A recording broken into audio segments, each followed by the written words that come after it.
letak tempat teduh, peram selama 10 hari. 10 hingga 14 hari. Guna ayam untuk tambahkan dia. Tuan-tuan perlu masukkan EM. Di dalam organic plant booster tersebut. EM ada dua lah bila kita letak dalam ini. Yang pertama, dia menambah mikrob. Menambah jumlah ataupun bilangan mikrob yang ada dalam organic plant booster. Selain daripada itu, dia akan bertindak mengurangkan bau busuk. Bila kita guna air teh ayam, baunya lebih kuat berbanding tidak guna air teh ayam. Okey. Jadi bila kita letakkan mikrob, kemudian tutupnya jangan tutup kedap udara. Tutup biasa saja. Okey. Biarkan 2-3 hari, okey, dah cukup matang. So, begitu aja cara ringkasnya penggunaan organic plant booster. Kita tengok contoh minggu lepas yang telah kita buat di dalam tong ni. Ini ialah untuk hasil pembuatan pada minggu lepas. Ini tak berusik lagi. Macam ini keadaannya. Okey. Apabila kita guna bahannya dengan banyak, dengan cukup, tengok dia hasil ni. Kalau saya kacau. Okey, ini baru 5 hari 4 hari 5 hari. Jadi kalau kita tengok hasilnya, tengok.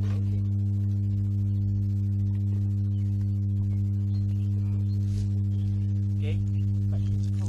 So inilah yang kita akan tapis.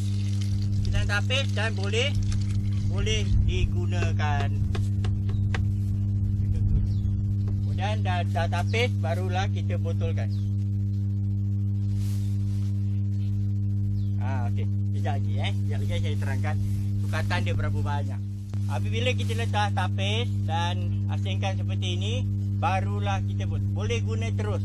Okey. Tetapi saya nak ingatkan, apabila dibotolkan, kena hati-hati.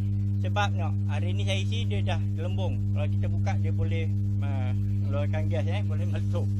Jadi seeloknya isi biarkan terlebih dahulu, kemudian baru tutup rapat. Ataupun buat lubang kecil seperti lubang jarum, cocok sedikit untuk mengelakkan daripada dia menggelembung. Okey, itu dia punya. Jadi nak tanda sebelum saya lebih lanjut lagi. Setelah kita peram tadi, bila kita buka, kita nak tahu dia jadi ke tak jadi. Kita matan ni terhasil ke tidak organik. Yang pertama, tadi memang dia menghasilkan gas. Yang kedua, tiada kedapatan ulat. Okey. Sebab itu penting kedap udara. Kalau buka-buka ada ulat, maknanya tak jadi.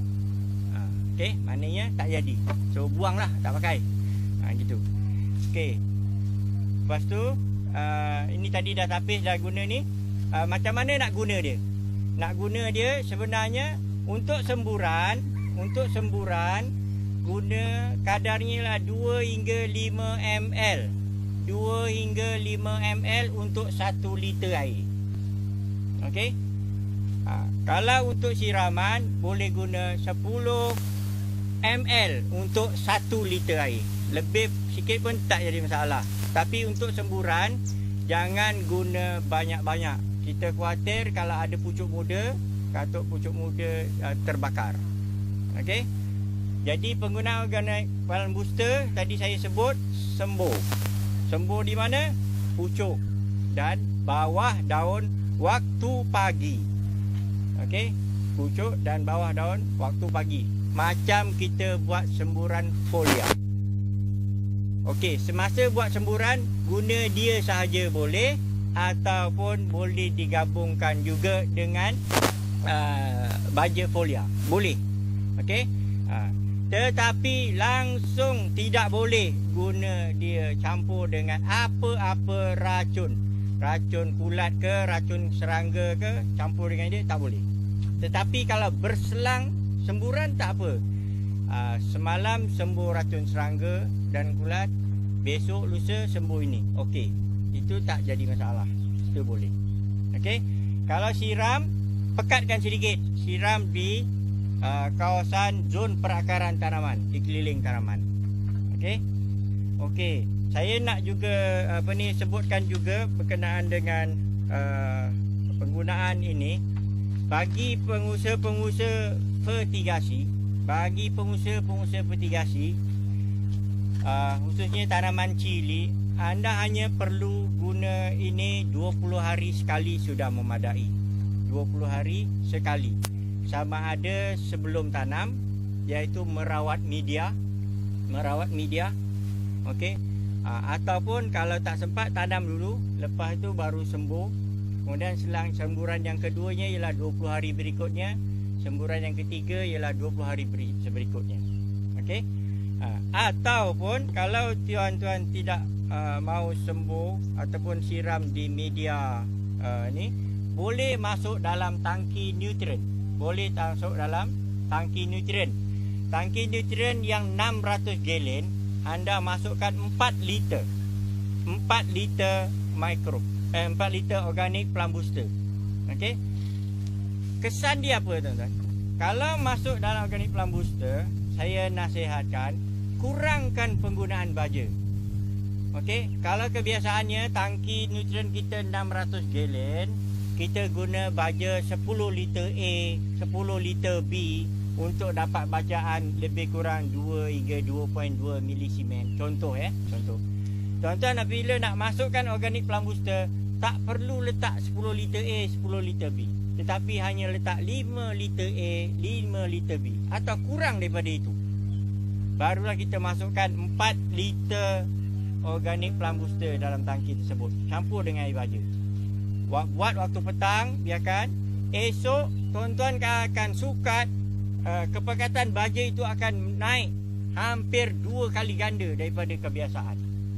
Jadi secara tidak langsung, saya maklumkan penggunaan organic plant booster boleh menjimatkan penggunaan baja. Okey. Kalau tuan-tuan guna baja macam biasa, tapi letak organic plant booster ni sedikit saja. Sedikit saja sudah memadai. Okey. Jadi secara tak langsung, penggunaan organic plant booster ni sama ada dia mengurangkan kos ataupun meninggikan hasil. Untuk bagi tanaman-tanaman buah-buahan, jambu batu, durian dan sebagainya, untuk tanaman yang baru ditanam, bolehlah kita buat siraman ataupun drenching di bahagian zon perakaran tanaman. Lebih kurang 2 bulan sekali. Okey. Itu cara penggunaan. Untuk tanaman padi pun biasanya kita hanya buat 2 ke 3 kali semburan saja. Ketika padi hampir bunting, kemudian 2 minggu berikutnya sudah memadai. Okey, 2 atau 3 kali sahaja semburannya. Sama juga iaitu semburan waktu pagi. Kenapa waktu pagi? Kerana pada masa itu liang stomata pada bawah daun sedang terbuka katuk. Dia mampu untuk menyerap kandungan yang kita sembuh tadi. Okey. Okey, tadi rakan kita pun tanya ada berapa lama boleh simpan? Berapa lama simpan? Biasanya 6 bulan. 6 bulan. Okey. 6 bulan kadang-kadang kita tengok dia dah tak ada bergas lagi. Jadi kaedahnya dia bukan mati, tetapi dia dalam keadaan rehat. Jadi macam mana kita nak aktifkan dia? Masukkan sedikit dedak beras. Kalau tak ada dedak beras tadi, masukkan sedikit air beras. Sikit je. Kalau botol ni masukkan 1 sudu ke 2 sudu je. Okey. Lepas tu masukkan gula merah sedikit. Kita goncang. Biarkan. Tengok 1 malam ke, kalau dia menghasilkan gas, maknanya dia aktif semula. Dia hidup semula. So boleh guna. Okey. Yang penting simpan di tempat gelap ataupun simpan di tempat teduh. Sama juga dalam tong tu yang telah kita tapis dan sebagainya, kita simpan di tempat gelap ataupun di tempat teduh. Tapi jangan terperanjat, bila kita simpan macam itu, lama kelamaan bila kita buka, permukaan ni akan jadi warna putih. itu tidak jadi masalah. Itu adalah kulat baik yang akan membantu pertumbuhan tanaman kita. Itulah di antara kaedah pembuatan organik plant booster dan cara penggunaannya. Tuan-tuan jangan risau. Ikut pengalaman saya dan usahawan-usahawan yang telah biasa menggunakan organik plant booster, memang terdapat perbezaan yang nyata kesan daripada penggunaannya. Okey. Kalau ikut grup daripada UPM, dia kata menghasilkan pertambahan hasil 16 hingga 25% hasil tanaman. Okey. Ada satu lagi kita ada sangat boleh reduce hampir 30 hingga 40% penggunaan baja. Okey. Yang ketiga, kita akan lihat perbezaan pertumbuhan tanaman itu naik ataupun membesar dengan lebih ketara berbanding tidak menggunakan organik plant booster.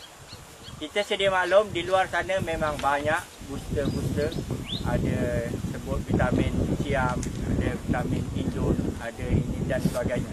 Okey, tempat kita bolehlah menggunakannya ataupun membuat sendiri organik plant booster. Contoh di Indonesia dia lebih advance penggunaan ini. Contoh di depan saya ni. Okay. Ini berharga RM100. Okey, boleh guna untuk 13 ekar kelapa sawit. Hasil double.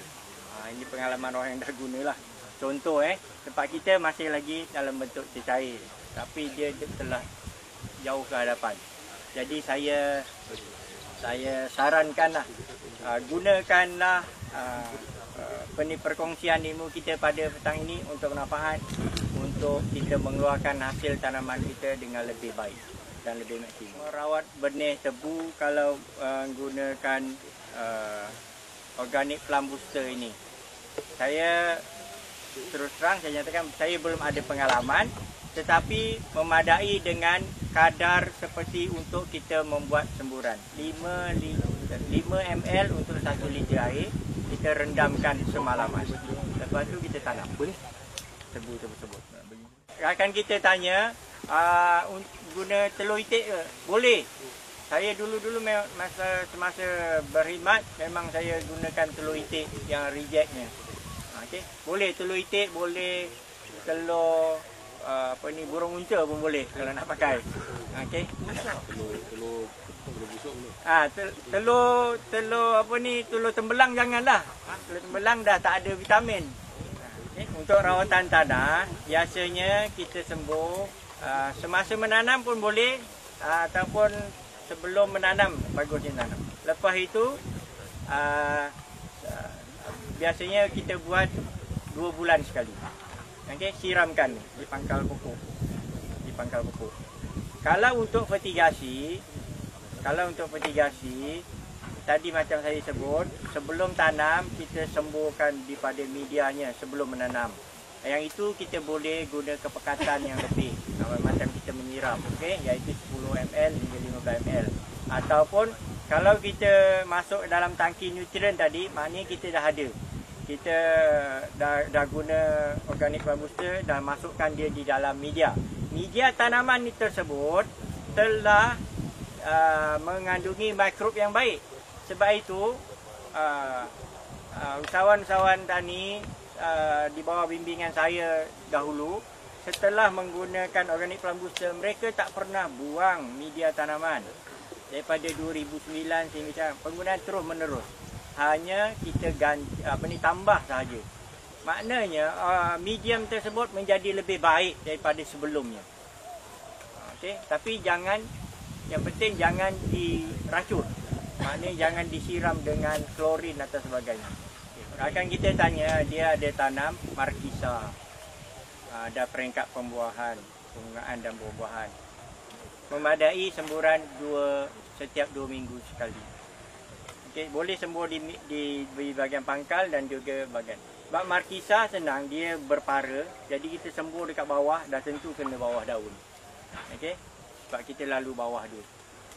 Okey, ada pertanyaan untuk rawat media fertigasi dalam polybag berapa ml? Saya kata tadi untuk 1 tong nisbah penggunaannya ialah 10 hingga 15 ml satu tong. Jadi kalau tuan-tuan guna knapsack sprayer tu 16 liter, gunakanlah 160 ataupun lebih sedikit pun tak apa. Kemudian spraykan di permukaan polybag tersebut sehingga basah. Jadi ikutlah berapa banyak habis polybag. Bancuhannya lebih kurang 10 hingga 15 ml untuk 1 liter. Rakan kita satu lagi tanya, selain pada buah-buahan yang telah saya tunjukkan tadi semasa pembuatan, ada tak buah-buah yang lain? Okey, saya suka ingin jelaskan. Buah pisang tadi, buah lain boleh, tapi buah-buah yang manis. Buah-buah yang manis mengandungi, apabila diekstrak, akan menghasilkan potasium K yang tinggi. Macam pisang tadi memang diakui mengandungi ataupun akan menghasilkan potasium, okey, K, kalium yang tinggi. Nenas menghasilkan enzim yang sangat baik. Labu akan menghasilkan ulat-ulat baik. Yang gitu. Kangkung menghasilkan trace elemen yang tinggi. Susu menghasilkan kumpulan actinomycetes dan lain-lain. Jadi yang saya guna tadi semua ada kelebihan tertentu yang terbaik kat sini.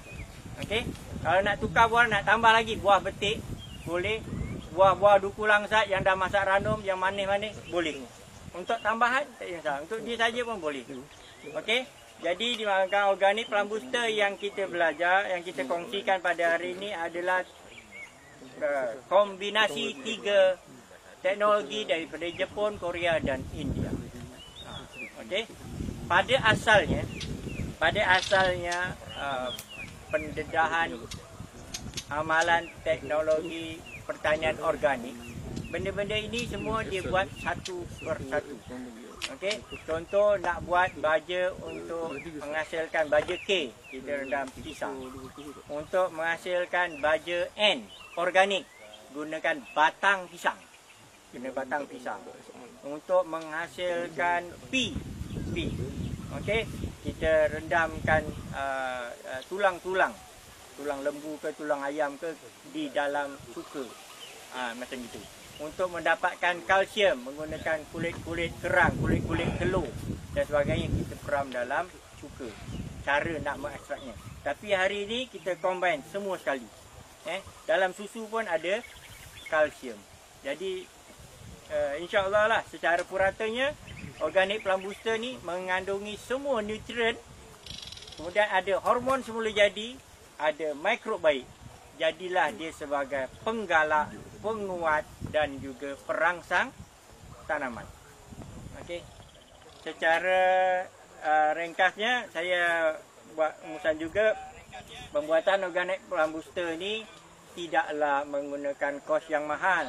Contoh, kalau hari ini kita nak menghasilkan 30 liter organik Plant Booster, ini kalau beli lebih kurang RM100. Bahan-bahannya lebih kurang RM100. Tapi kita dapat 30 liter. Kalau 30 liter, kalau tuan berniaga, okey, harga biasa sekarang ni setengah liter RM15. Jadi kalau 30 liter, maknanya 30 kali 30. Jadi maknanya RM900. Jadi modal RM100, dapat RM900. Okey kan? Pertanian adalah perniagaan. Jadi kalau buat beli macam gitu. Kalau buat, kita hanya keluar lebih kurang RM100. Jadi berganda-ganda sebenarnya. Okey, itu satu perniagaan yang baik. Ada apa-apa masalah berkenaan dengan tanaman ataupun berkenaan dengan pembuatan organik Plant Booster, selepas ini boleh juga berhubung terus dengan saya pun tak apa. Saya Haji Ahmad, okey. Menggunakan nombor 016 770 8143. 016 770 8143. Juga merupakan kesimpulan daripada saya, cubalah manfaatkan ilmu yang kita kongsikan pada hari ini. Semoga kita dapat meningkatkan hasil tanaman untuk negara kita. Okey, jumpa lagi. Assalamualaikum warahmatullahi wabarakatuh.